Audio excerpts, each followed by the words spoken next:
Halo jemaat Tuhan, apa kabar? Harapan saya kiranya semua dalam keadaan baik-baik saja dan diberkati Tuhan. Puji Tuhan, di tengah serangan COVID-19 dengan Omikronnya yang sangat dahsyat saat ini, Tuhan sediakan sarana teknologi yang memungkinkan kita tetap bisa beribadah dengan online. Dan saya sendiri sementara berada di pengungsian. Nama tempatnya Isoman. Puji Tuhan, isomannya akan segera selesai hari ini. Dan saatnya kita mau mendengarkan firman Tuhan dengan tema Set Free dengan judul khotbah, Kapan Waktu yang Tepat untuk Melawan? Saya ulangi, kapan waktu yang tepat untuk melawan? Peperangan orang percaya ada dua jenis. Pertempuran di alam fisik dan pertempuran di alam roh yang biasa disebut peperangan rohani. Kedua pertempuran ini saling mempengaruhi satu sama lainnya. Artinya apabila terjadi peperangan di dalam fisik, maka roh kita akan terpengaruh dan sebaliknya. Peralatan perangnya pun berbeda. Akibatnya pun berbeda. Peperangan fisik berdampak di muka bumi. Sedangkan peperangan rohani berakibat atau berdampak abadi dan atau dalam hidup yang kekal. Untuk menghadapi peperangan, Anda harus memahami apa tujuan dari peperangan itu, senjata atau alat peralatan apa saja yang harus disediakan, dan bagaimana strategi yang harus digunakan. Kita mau belajar bersama-sama pada saat ini apa yang Alkitab katakan tentang perang. Roma 12 ayat 18 firman Tuhan berkata demikian, berusahalah sebaik mungkin untuk hidup dalam kedamaian dengan setiap orang. Garis bawahi kata berusahalah sebaik mungkin, atau jika mungkin, atau sedapat-dapatnya. Artinya, tergantung pada Anda untuk hidup dalam kedamaian dengan semua orang. Hal ini menyiratkan bahwa terkadang tidak mungkin kita untuk hidup damai dengan semua orang. Alkitab berkata, berusahalah sebaik mungkin. Harus ada usaha dari kita. Berarti ada celah untuk tidak damai. Ada peperangan di dalam hidup ini. Ada 5 hal yang kita mau belajar saat ini. Pertama, apa penyebab utama peperangan? Yakobus pasal 8 ayat 1-2 berkata demikian, dari manakah datangnya sengketa dan pertengkaran di antara kamu? Bukankah datangnya dari hawa nafsumu yang saling berjuang di dalam tubuhmu? Kamu mengingini sesuatu tetapi kamu tidak memperolehnya. Lalu kamu membunuh, kamu iri hati tetapi kamu tidak mencapai tujuanmu. Lalu kamu bertengkar dan kamu berkelahi. Kamu tidak memperoleh apa-apa karena kamu tidak berdoa. Alkitab mengatakan bahwa kebanyakan perang disebabkan oleh 2 hal. Keegoisan dan kesombongan. Keegoisan dan kesombongan adalah akar dari sebagian perang. Anda memiliki ambisi yang tidak dapat dipuaskan. Jadi Anda berjuang untuk mendapatkan apa yang diinginkan dengan paksa. Maka terjadilah perang. Amsal pasal 13 ayat 10 bagian A. Keangkuhan hanya menimbulkan pertengkaran. Alkitab berkata, akibat keangkuhan atau kesombongan adalah pertengkaran atau perkelahian. Pesan Tuhan supaya tidak terjadi peperangan buat kita semua, Anda jangan egois dan jangan sombong. Ada amin? Pelajaran kedua, apakah tepat untuk melawan? Apakah orang percaya anak-anak Tuhan tepat untuk melawan? Firman Tuhan berkata, pengkhotbah 3 ayat 8 bagian B. Ada waktu untuk perang, ada waktu untuk damai. Alkitab sangat realistis. Terkadang perang adalah hal yang benar. Terkadang perang adalah hal yang salah. Ada waktu untuk perang dan ada waktu untuk damai. Ada banyak contoh dalam Alkitab di mana Tuhan memerintahkan perang. Di mana Tuhan berkata, pergi berperang. Ketika Anda melihat para pahlawan besar di dalam Ibrani pasal 11. Ada Yosua, ada Daud, ada Gideon, ada Samson. Orang-orang ini semuanya adalah pejuang. Ketika Anda melihat Alkitab, Anda menemukan bahwa terkadang perang adalah hal yang benar untuk dilakukan. Matius 24 ayat 6 berkata, kamu akan mendengar deru perang atau kabar-kabar tentang perang. Namun, berawas-awaslah, jangan kamu gelisah. Sebab semuanya itu harus terjadi, tetapi itu belum kesudahannya. Faktanya, dalam Matius 24 ayat 6 tadi, Tuhan berkata, selalu ada perang di dunia sampai Raja Damai datang kembali. Alkitab mengatakan bahwa kita harus berperang untuk, perhatikan baik-baik. Alkitab mengajarkan ada 3 hal alasan kita harus berperang. Pertama, untuk menjaga kebebasan atau kemerdekaan. Ada banyak contoh dalam Alkitab tentang hal ini. Begitu Tuhan menyuruh Yosua untuk melenyapkan orang Midian. Mereka penindas, mereka sangat jahat. Tuhan takut bangsa Israel akan ditindas oleh mereka. Mereka memiliki segala macam praktek kejahatan seperti melemparkan bayi ke dalam api. Itu adalah budaya yang mengerikan dan sangat mengerikan. Dalam Bilangan pasal 32 ayat 6 hingga 12 nanti saudara-saudara baca di rumah. Tuhan menjadi sangat marah, bahkan dia mengungkapkan kemarahan pada 2 suku Israel karena mereka tidak mau berperang. Musa berkata kepada kedua suku itu, apa yang akan kamu lakukan? Duduk saja di sini sementara saudara-saudaramu yang lain pergi berperang. Alasan kedua kita harus berperang untuk membela orang yang tidak bersalah. Amsal pasal 21 ayat 15 berkata, jika keadilan ditegakkan, itu mendatangkan sukacita bagi orang benar, tetapi kengerian bagi orang yang berbuat jahat. Lingkari kata keadilan. Orang Kristen tidak hanya tertarik pada perdamaian, tetapi kita menginginkan perdamaian dengan keadilan. Tuhan berkata bahwa Tuhan bukan hanya suka damai, tetapi Dia adalah Tuhan yang ingin keadilan juga. Ada amin? Alasan ketiga kita harus berjuang berperang adalah untuk menghentikan penyebaran kejahatan. Roma pasal 13 ayat 4, karena pemerintah adalah hamba Allah untuk kebaikanmu. Tetapi jika engkau berbuat jahat, takutlah akan dia. Karena tidak percuma pemerintah menyandang pedang. Pemerintah adalah hamba Allah untuk membalaskan murka Allah atas mereka yang berbuat jahat. Alkitab menjelaskan dengan sangat jelas bahwa Allah telah memberi wewenang kepada pemerintah untuk menegakkan hukum dan menghukum para pelanggar. Pemerintah ada di sana untuk melayani Tuhan demi kenyamanan Anda semua. Namun jika Anda melanggar hukum, Anda akan dihukum. Pemerintah tidak memegang pedang tanpa alasan. Pemerintah adalah hamba Tuhan, seorang agen keadilan untuk menjatuhkan hukuman kepada orang-orang yang melanggar.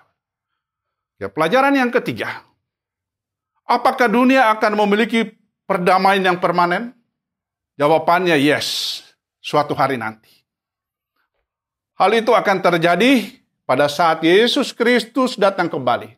Alkitab mengatakan bahwa suatu hari Yesus Kristus akan datang kembali ke bumi untuk kedua kalinya. Maka saat itulah akan terjadi perdamaian yang permanen. Perdamaian yang kekal di atas bumi ini.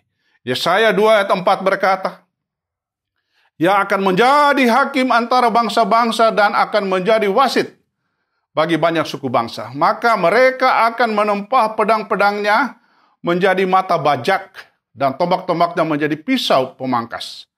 Bangsa tidak akan lagi mengangkat pedang terhadap bangsa, dan mereka tidak akan lagi belajar perang.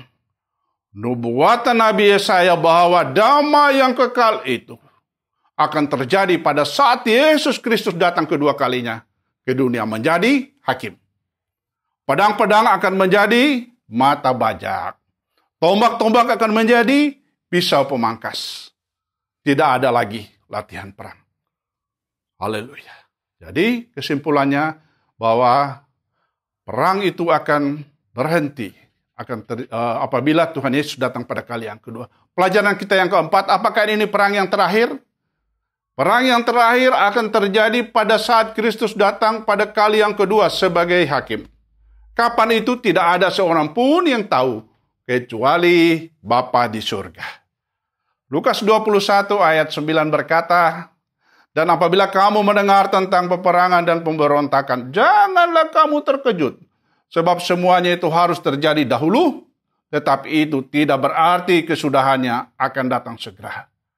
Jangan kamu terkejut tentang berita-berita peperangan dan pemberontakan. Itu baru awalnya, belum kesudahannya. Matius 24 ayat 36 menjelaskan, tetapi tentang hari dan saatnya itu tidak seorang pun yang tahu. Malaikat-malaikat di surga tidak, dan anak pun tidak, hanya Bapa sendiri. Lihat siapa yang Yesus katakan yang tahu tentang kedatangannya yang kedua. Hanya Bapa yang tahu. Yesus sendiri tidak tahu. Apalagi kita sebagai jemaat. Tugas kita berjaga-jaga, menantikan kedatangan Tuhan kali yang kedua itu. Kisah Para Rasul 1 ayat 7-8 berkata, jawabnya, engkau tidak perlu mengetahui masa dan waktu yang ditetapkan Bapa sendiri menurut kuasanya. Tetapi kamu akan menerima kuasa kalau Roh turun ke atas kamu. Dan kamu akan menjadi saksiku di Yerusalem dan di seluruh Yudea dan Samaria dan sampai ke ujung bumi.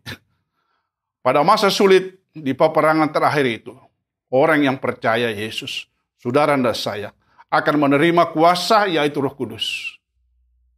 Dan kita akan kuat dan mampu untuk menjadi saksi. Kesimpulannya, perang yang paling terakhir itu akan terjadi pada saat Anak Manusia datang ke dunia pada kali yang kedua sebagai hakim. Pelajaran kita yang kelima atau yang terakhir.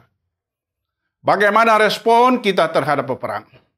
What next? Apa yang kita harus lakukan pada saat kita menghadapi peperangan? Pertama, percaya Tuhan. Percaya pada Tuhan dalam segala situasi. Ada amin. Mazmur 27 ayat 1 dan 3. Dari Daud, Tuhan adalah terangku dan keselamatanku. Kepada siapakah aku harus takut? Tuhan adalah benteng hidupku. Terhadap siapakah aku harus gemetar? Sekalipun tentara berkemah mengepung aku, tidak takut hatiku. Sekalipun timbul peperangan melawan aku, dalam hal itu pun aku tetap percaya. Haleluya. Daud sangat luar biasa. Kita harus memperkatakan ini pada saat kita menghadapi peperangan. Bahwa Tuhan memegang kendali, bahwa Tuhan tahu apa yang Dia lakukan. Dan bahwa Tuhan akan menyertai Anda melalui situasi apapun yang dihadapi. Hidup di bawah kendali atau kedaulatan Tuhan. Yang kedua, yang harus kita kerjakan. Berdoa. Setelah percaya, baru berdoa. Jangan dibalik. Berdoa dulu, baru percaya. 1 Timotius 2 ayat 1-2. Firman Tuhan berkata, pertama-tama aku menasihatkan, naikkanlah permohonan, doa syafaat, dan ucapan syukur untuk semua orang, untuk raja-raja dan untuk semua pembesar, agar kita dapat hidup tenang dan tentram dalam segala kesalehan dan kehormatan. Pertama-tama berdoalah untuk para pemimpin dan semua yang berwenang, agar kita dapat menjalani kehidupan yang tenang dan damai.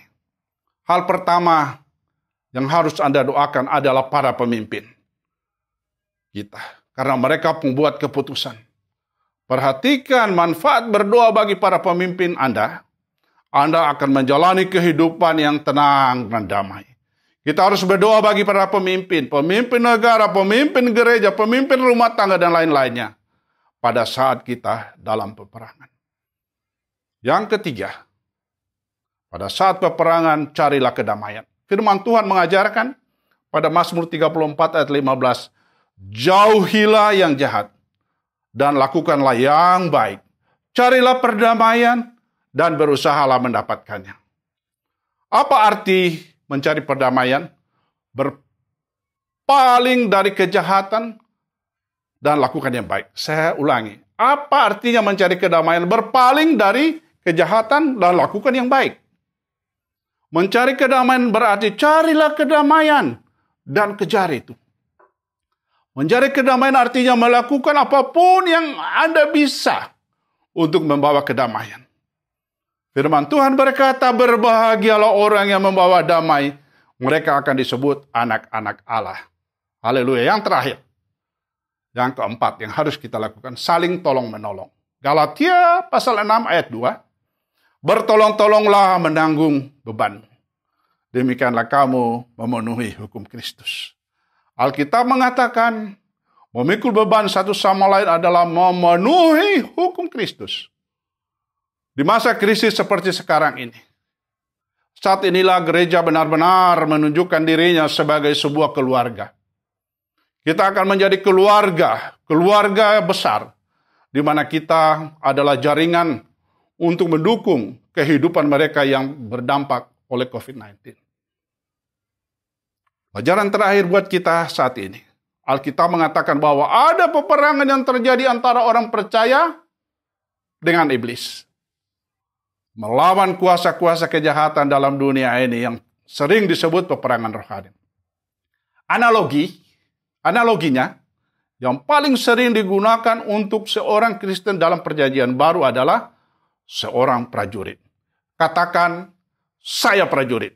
1, 2, 3. Saya prajurit. Kekuatan prajurit Tuhan ada dua hal yang sangat prinsipil. Kekuatan itu karena kekuatan dari Allah, bukan karena kekuatanmu. Yang kedua, senjatanya perlengkapan senjata Allah.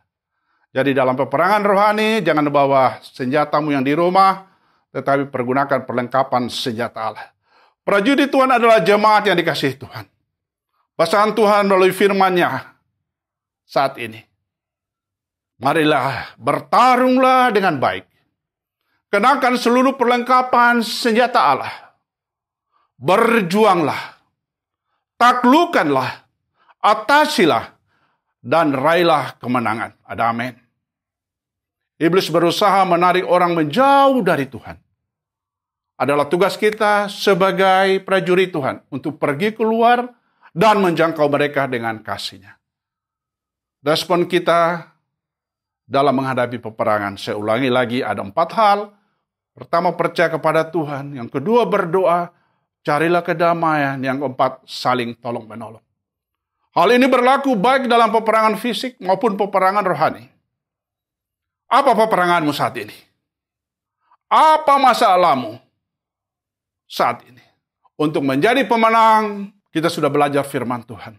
Ikuti standard operating procedure firman Tuhan yang disampaikan di atas. Pastikan Anda tahu kapan waktu yang tepat untuk melawan. Tuhan Yesus memberkati kita semua. Amin. Mari kita berdoa. Bapa di dalam surga, terima kasih firman-Mu sudah disampaikan. Biar kami sebagai prajurit-prajurit Tuhan tahu kapan kami harus berperang. Kami tahu apa yang kami harus perjuangkan, bukan sembarang hal, Tuhan. Jadikan umat-umat-Mu. Jadikan siapapun dia yang mendengarkan firman Tuhan saat ini. Berikan keteguhan hati. Bahwa Tuhan sudah mengajarkan. Sebagai orang percaya, kita harus menjadi prajuritnya Tuhan. Peperangan demi peperangan ini akan berakhir pada saat Tuhan Yesus datang kali yang kedua. Kuatkan kami, mampukan kami menghadapi segala peperangan yang kami hadapi di muka bumi ini. Mau berdoa apapun peperangan umat-Mu, masalah yang dialami umat-Mu saat ini. Kami percaya Tuhan akan menyelesaikan dengan caranya Tuhan. Tuhan kiranya menyertai kami di dalam menghadapi masa-masalah peperangan ini. Di dalam nama Yesus, kami sudah menerima firman-Mu. Haleluya. Amin.